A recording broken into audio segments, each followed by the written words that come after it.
Allecea and I'm from ʀΣᴜ ID 23 and currently I'm with JSA Asia now.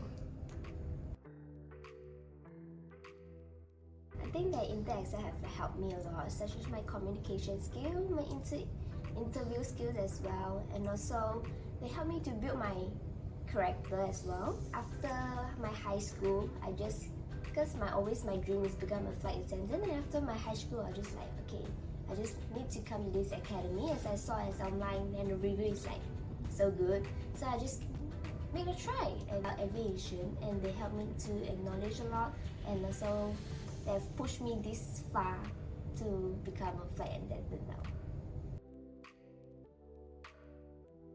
The funniest moments in my flight is like one time I'm like helping for the cabin like to adjust their bag, and there's one passenger, because my name is Allecea but it's a different spelling Allecea, and one of the passengers like, oh, Ali.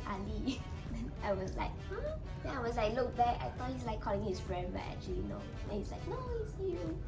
Then it's like actually quite funny.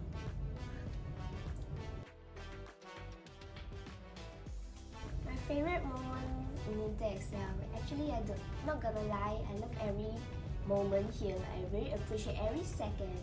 The atmosphere and people here is like very nice, and also they push me this far to become a flight attendant, and I'm very thank you to Mr. Hilary. So Miss Haley helped us a lot, and Mr. Ruslan as well, and I don't regret coming to ʀΣᴜ. Thank you ʀΣᴜ.